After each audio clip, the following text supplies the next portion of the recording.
오늘은 우리 조선 후기의 한 실학자 이야기를 해드리려고 합니다. 이 실학이라는 것은 이 실생활의 유익을 목표로 조선 후기에 새롭게 대두되었던 학풍입니다. 영래 씨는 실학자 하면 생각나시는 분 있으십니까? 그나마 아는 분이 다산 정약용 선생님. 너무나 훌륭하신 분이죠. 네, 민전에 역시. 가장 좋아했던 분입니다. 그렇습니다. 네. 실학자면 역시 다산 정약용인데요. 오늘은 이 다산 정약용 선생님보다 140년 전에 태어나셔서 반개수록이라는 26권짜리의 대작을 남기신 반개유형원 선생님에 대해서 말씀드리겠습니다.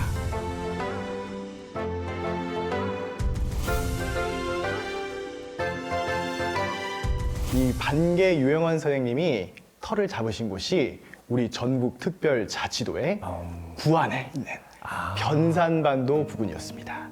이 과거에 그 동네에 우반동이라는 동네가 있었는데요. 그 우반동의 계곡에서 따와가지고 호가 반개가 되셨죠.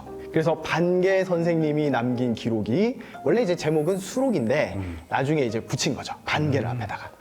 부안하면 이 변산반도 채석강인데 맞습니다. 어떤 명당에 자리 잡은 거 아닌가요? 오늘날에는 반개 선생님이 계셨던 초가집은 없어졌으나 이 반개 선생님이 제자들도 기르고 연구도 하셨던 반개 서당이 복원된 모습으로 남아 있습니다. 그러니까 이 반개 선생님이 원래 부안 출신은 아닙니다. 원래 부안 출신은 아니시고 서울 태생인데 아버지께서 당쟁에 연루되셔가지고 돌아가시면서 이분은 이제 벼슬에는 그렇게 크게 뜻을 두지 않고 이제 조상 대대로 물려받은 땅이 있었던 이 부안으로 내려오신 거죠.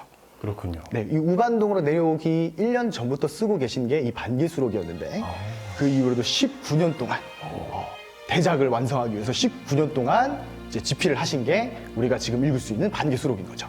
그렇다면 이 반개수록을 부안에서 완성하신 거예요? 맞습니다. 부안에 32에 내려오셨는데 그때부터 10몇 년 동안 계속 집필을 하셔가지고 결국 완성을 하신 거죠. 부안에서. 그렇군요. 명당에 힘이 좀 있었겠네요. 맞습니다.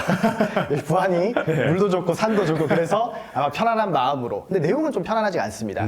왜냐하면 이 반개수록이라는 책 제목에서 수록이라는 것은 붓 가는 대로 쓴 글이라는 의미가 있지만은 이게 세워라 내워라 쓰신 게 아니라 정말 이 조선의 암울한 현실을 개혁하기 위해서 정말 애끓는 마음으로 한 땀 한 땀, 한 글자 한 글자 정말 정성스럽게 새겨 넣었던 그 대작이 바로 반개수록이죠. 당시 성이 어땠나요? 이게 이 반개수록의 저자 유형원 선생님이 사셨던 시대가 임진왜란과 이 병자호란이라는 엄청난 전란을 겪은 이후였습니다.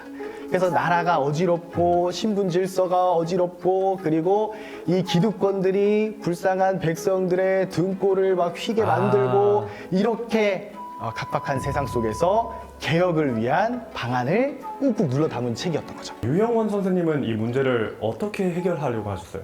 아무래도 조선은 이제 농업 국가다 보니까 이 토지 제도에 대해서 유형원 선생님이 접근을 하셨는데요.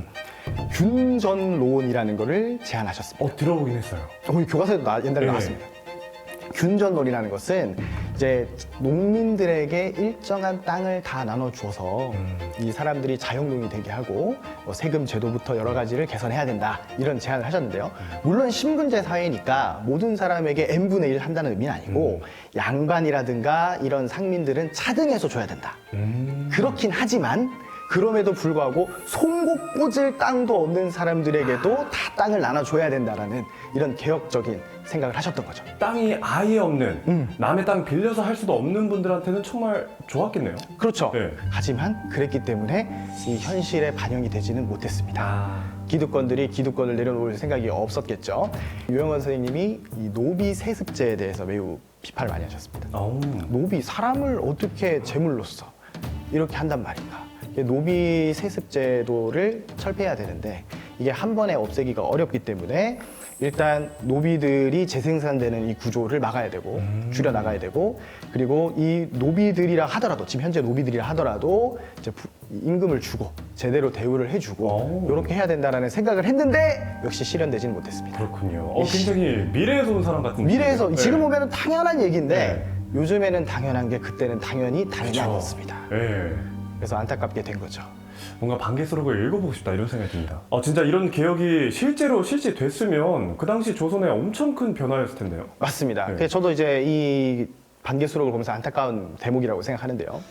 1673년 이 52세의 일기로 반개 유영원 선생님은 세상을 뜨시는데 이 반개수록이 완성된 1670년에서 3년 지난 이후의 이야기였습니다. 그래서 이 반개수록은 꽤나 오랜 세월 동안 잊혀졌다가 영조대에 이르러서 재주목받기 시작합니다. 그래도 뒤늦게 누가 발견해서 다행이네요. 네, 천만다행인 거죠. 네. 그리고 이제 정조 임금님도 이 반개수록이라든가 이 요영원에 대해서 많이 생각을 하셨는데요. 이 실제로 실록을 보니까 이런 내용이 나옵니다. 반개수록에는 이미 정조가 수원 화성을 지을 거라는 것을 예견하는 장면이 나옵니다. 수원의 읍지를 북평으로 옮기고 건축을 해야 한다는 이 글이 있는데 마치 100년 전에 마치 오늘의 이러한 대공사를 본 것처럼 미리 예견했다는 것은 참으로 기이한 일이다. 이렇게 정조가 얘기를 하시는 부분이 우리 실록에 기록이 되어 있습니다. 그러니까요. 이제 나중 분들이 보시면 너무 신기했을 것 같아요. 맞습니다. 딱 읽고 있는데 어떻게 알았지? 그러니까요. 딱 그때 이제 반개수록을 쓰시면서 네. 항상 부안에 계셨던 건 아니고 여기저기 또 돌아다니셨기 때문에 그때 이 수원에 가보고 여기가 천하의 명당이구나. 여기에 성을 지으면 진짜 잘 되겠다라는 거를 이미 아셨던 거죠. 반개 유영원 선생님은. 유영원 선생님이 실학자로서 큰 업적을 남겼다고 할 수 있겠네요. 맞습니다. 네. 엄청난 업적이죠. 우리가 잘 아는 실학자 하면 대명사로 떠오르는 우리 정약용 선생님도 그렇죠. 예. 아들에게 쓴 편지에 이런 얘기가 있습니다. 반개수록 읽어라. 아버지는 너 잘 읽었다. 그러니까요. 이게 반개수록 내용이 엄청 방대한데 네. 그런 책을 권장할 정도로 아주 이제 훌륭한 명서를 남기신 건데 부안에서 오랫동안 집필을 하시다가 이제 부안에서 결국 돌아가신 게 우리 유영원 선생님이었다는 거죠. 그래서 임시로 부안에서 안장이 되었고요. 그 안장된 곳을 지금은 임시로 봉분을 만드는 복원하는 곳을 우리가 반개 서당 가면 보실 수 있습니다. 네. 근데 지금 진짜 묘소는 어디에 모셔져 있냐면 용인에 있습니다. 경기도 용인에 있는 까닭은 아버지, 부친, 그 부모님의 선산이 그곳에 있었기 때문에 그곳으로 이후에 이장되셨다. 마음은 뜨겁게 우리 조선의 현실을 개혁하기 위해서 한 땀 한 땀 정말 정성스럽게 글을 남기셨고 반개 유영원 선생님이 사셨던 당대에는 그것이 반영되지 못했지만 정약용이라든가 또 다른 사람들에게 그 생각이 이어져서 그리고 또 오늘 2024년 우리가 안방에서 또 같이 유영원 선생님의 생각을 나눌 수 있다는 게 정말 감사한 이야기인 것 같습니다. 오늘도 뜻깊고 재미있는 이야기 고맙습니다. 네, 감사합니다.